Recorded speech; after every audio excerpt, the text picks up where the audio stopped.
the collective Q&A. So let's start with the first question by Isabella, and she asked the following. How will AI disrupt traditional businesses such as online supermarkets? And please, everyone, feel free. You can all answer. I spend around 1.5 minutes on your answer, ideally. Anyone is welcome to speak. So I think it's... does it work? Yeah. So I think it's important to realize that AI in itself is not disruptive. It's just a technology, just as building an app to be able to order your groceries is just a technology. So in that sense, in what sense will AI disrupt it? I don't. If I did know, then I would talk to Daniel afterwards for a job. But it's very hard to say. So there's a lot of AI techniques are being used. So I'm not a picnic client because I do live over a supermarket. I'm not one of the 75 apparently. I think so. One of the things that you see when you use an app like that, or if you use Booking or whatever tools, is the way that you're approached by these tools is tailored to what they think you like, right? So I get emails from I don't know, some Western name at Zalando when there's a nice thing, and my neighbor who's Turkish gets emails from Izmir. So these kinds of things are tailored towards people. That's a use of AI, a user profiling. Whether you're told whether something is there are only 5 left, or it's a really good deal, right? Those are two things that you can see when you select, when you're looking at something. Which they choose depends on what their profiling of you, what their AI thinks you would react to. So in a sense, AI is being used a lot, and it's not necessarily a total disruptor. It doesn't totally change the business, but like many disruptions, it's actually kind of a gradual thing that suddenly tips over. And I think that if we look at what Picnic are doing now, if we see that there is slowly but surely more and more people are ordering groceries online, the percentage of the market that's going on online is growing and growing. What I think will happen is that these kinds of technologies will make a difference in how successful players in this market are. And I think that might, you could call that a disruption. That's my view of this. Daniel? Sure. So I think I'm agreeing with most of the points. So you focus pretty much on the e-commerce and the communication, and so the personalization side, etc. This is something which, if you call it AI or recommendations, etc., that is something what has happened already to a large extent over the last 20 years, and that is something which basically all kind of retail players are doing already to a pretty advanced level. What you see now in the last 5 years happening is that it is most significant innovation in not just in food but also in the entire retail space is basically on the back office side, on the logistical side. So every innovation that is happening there is basically logistic driven, and also the Picnic story is basically a logistical innovation story. So what is happening there, for instance, in a warehouse, that you have robotized warehouses, that you have automation on the warehouse. So as an example, what we do is if you have an inbound, so you get a product from a supplier that you make quality control, where you make image recognition and you identify how good is the quality of cucumbers or bananas, which you can relatively easy do with AI, with classical AI. So this is something where you see a major difference compared to what has happened 5 or 10 years back, and that's probably one of the enablers for a company like Picnic. Thank you, Daniel. We have a lot of questions coming in, so let's go for the first most popular right now, and it's what's his prediction for self-driving cars? So whoever asked that question, you have the cube, just raise your hand. You can elaborate if you'd like to. Jose?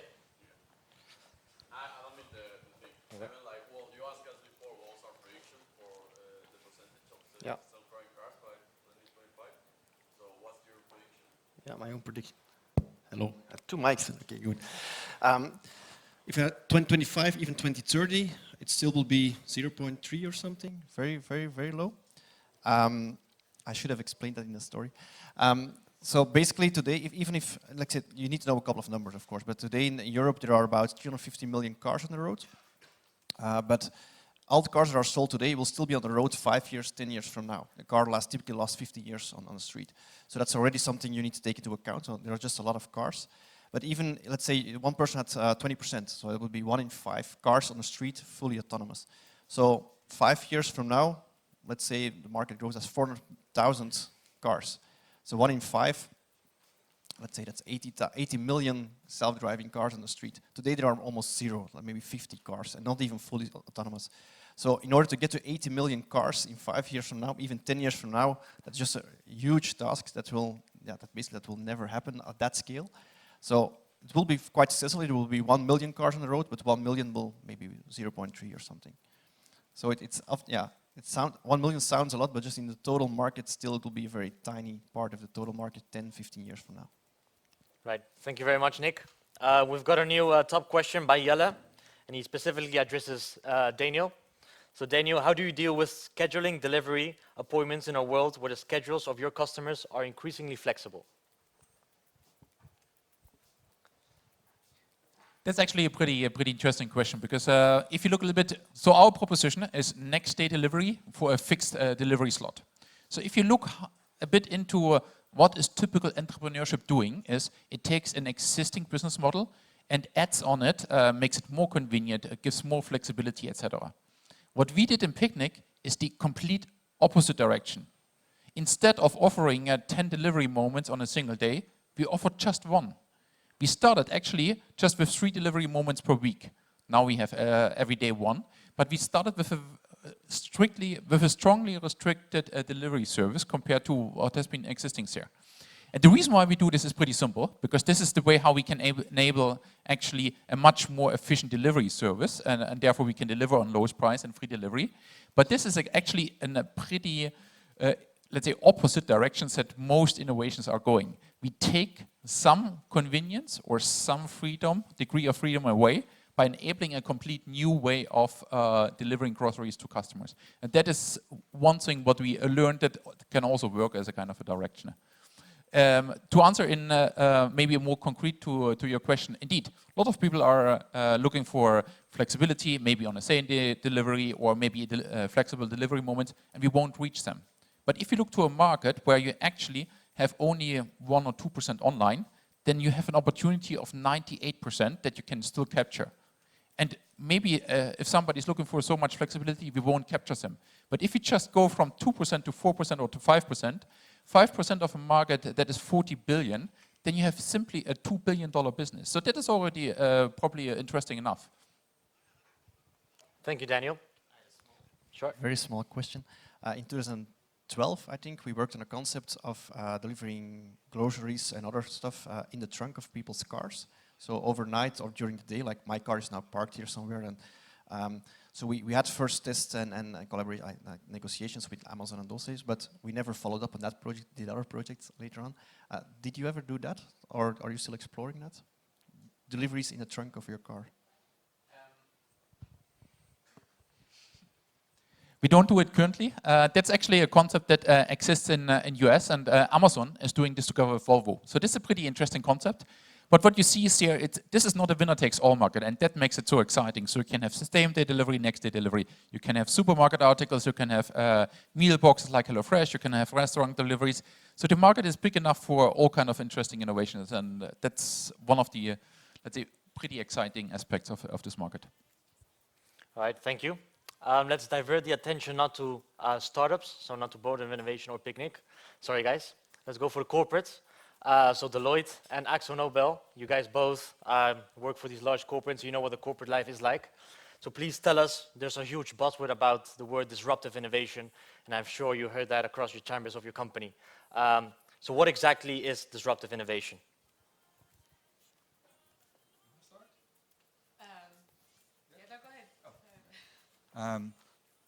I don't know. It's a word I hear a lot. So specifically, technology-driven disruptive innovation.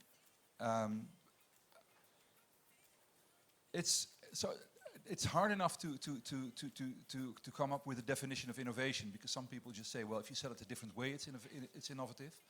Other people say, no, you have to have a new product or a new service.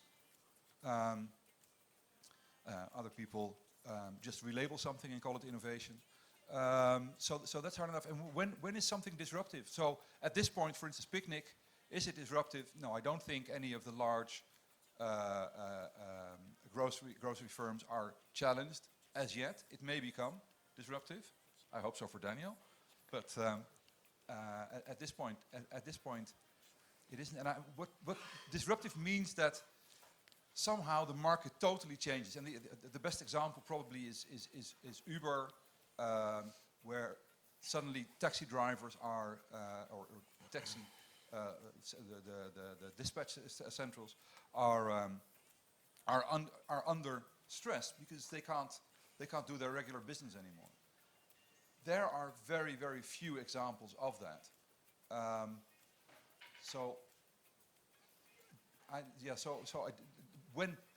I don't know. It's just a very long way of saying I don't know. So in the AkzoNobel is a paint company, first of all, to give a bit of context. And when we used to talk about innovation, we would talk about the three-way horizon in terms of innovation. So innovation in terms of just marginal, incremental, are just basically process improvements, right? Like how can you make something more efficient marginally? When we talk about transformative innovation in the sense of can we ourselves reinvent ourselves to make new business models, that's on the other spectrum where some of these corporates very slowly are starting to get into, because they are quite risk averse and quite scared to experiment, because they already have usually built up a reputation over, if you look at AkzoNobel, more than 60 years.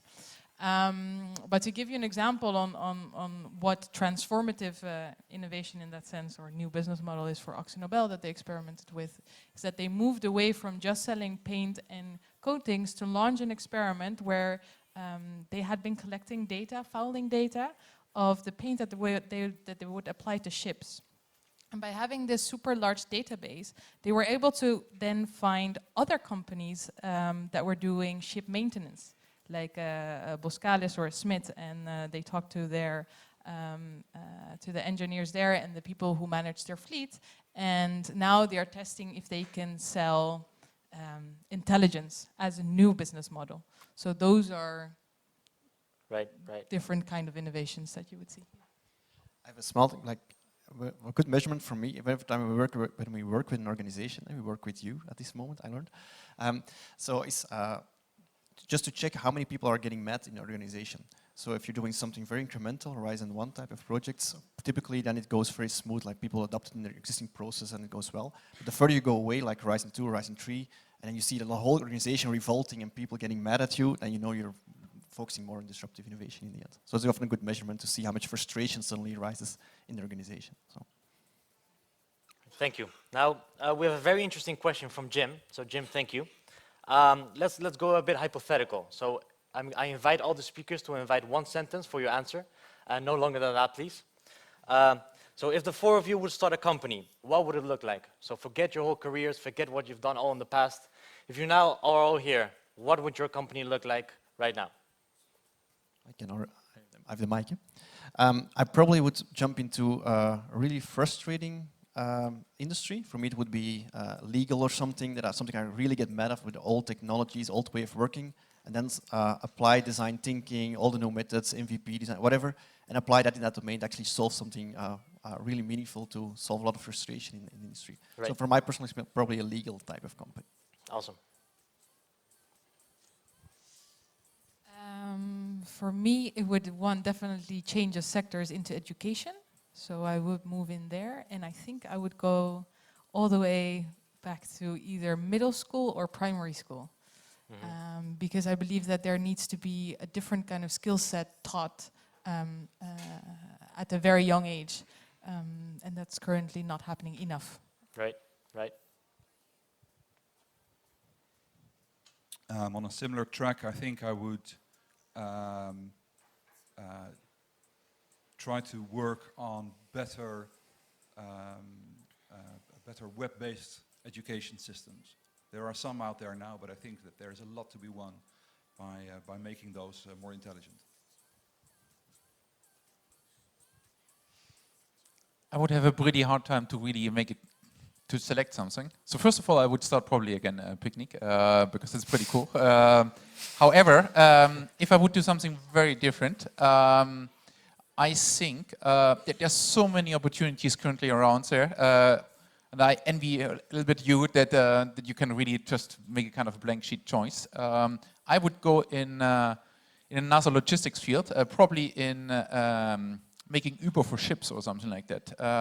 Not completely new. There are a couple of let's say a couple of companies out there which are trying this. None of them is really successful. Huge market, super exciting, old industry, lots of potential. All right, thank you, Daniel. You've actually are quite popular this evening. People are asking you directly questions, so well done for marketing and Picnic sense. All right, how do you plan to convince people who are used to going to the supermarket and for comparing products, for example, the color of the fruits, to use your service? Two interesting questions. So I think this is a pretty important question. So if people are asking us who is the biggest competitor, and then this is, most people think, okay, this is maybe Albert or Jumbo or HelloFresh or anyone. The biggest competitor that we have is the habit of people. If you're a family, if you're 20, if you're 30, 35, 40, if you're going for 20 years to a physical supermarket 2 times or 3 times per week, then you know what will you do next week? You will go again to the same physical supermarket. Breaking this habit is by far the biggest challenge that any form of online supermarket has. So in this sense, let's say breaking this habit is one of the challenges. The other one is obviously the quality control. So because you cannot make the choice, but you have basically somebody making the choice for you. And we have seen the same effect also on our side. So we started in fall 2015, and during the Christmas season, which is the most important season in food over the year, then actually people were a little bit reluctant to actually shop with Picnic. So you saw a small dip because nobody knew, can we really deliver the right quality? What we saw a year later, actually people have been super excited to shop again with Picnic. And the way how we have done this is very simple. If you deliver consistently good quality, if you have always complete orders, if you always deliver on good quality, really comparable to what you have done in a normal supermarket, then people start trusting you. In the same way as it has happened for the fashion industry and also for other industry. So it's just a matter of time. Right, thank you, yeah. And actually considering kind of the audience we have here, we're all tech enthusiasts, we're all advocates of innovation, of digitalization, and then kind of we're all wondering to an extent, how can we be ready for the future? We're now studying both in a bachelor or a master's degree, but how do we make sure that our skills are future-proof and that we can still have a job after we study these 5 years in university?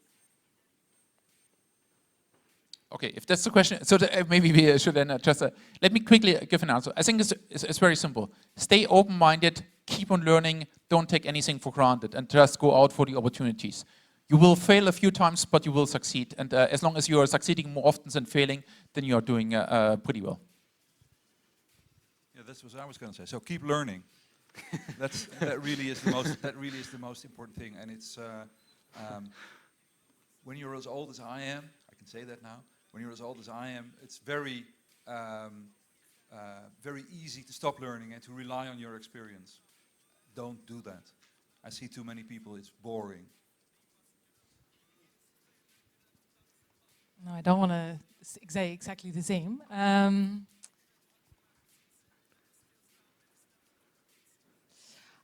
I think when I just got out of uni, which was not very long ago, is to keep the mindset that you don't have to get it right the first time.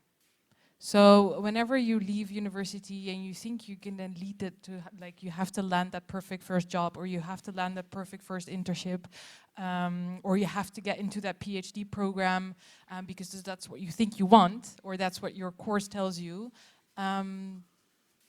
give yourself a little break, give yourself time. You are now living in an age where you can exactly learn anything wherever you want it, online, offline, meetups. So you will be fine. Just take it one step at a time. Yeah, stay in that line, but to be a little bit more specific, I can give an example. Like this was this guy, 21 years old, Lithuanian guy that's applied for our company, and we managed to convince him to join the company and we got the sale. And but he wasn't his bachelor at that moment, so he decided to continue for his master and PhD, whatever would follow, and decided to quit this program, join us. 2 years later, I worked for us for 2 years, and then. Yeah, we considered him the whiz kid. I called him the whiz kid in our team, the young kid. But he managed to get into another company, like in ING, doing very good work in innovation teams there at a senior level. And even ING convinced us, like, that we should pay him on a senior level. So they paid senior fees, like 30, 35-year-old people, but the guy was only 24 or something at the time. So the fact that you have a real-life experience very early on, entrepreneurial experience, and then a couple of years later, all these colleagues were graduating, having his master and so on, and he was just already at the senior level, having so much experience doing entrepreneurship projects and so on. So of course, I think a degree is important, but having real-life experience, doing entrepreneurship projects, doing experiments on the side, I think that's really valuable, not just focusing on the theory. Right. Okay. So there's one last remaining question that a lot of interested people who might want to pursue an internship or start working at one of your companies. They're asking, can we connect with you on LinkedIn? Yes. Awesome. Yes. All right, please give a round of applause for everyone, for all the speakers.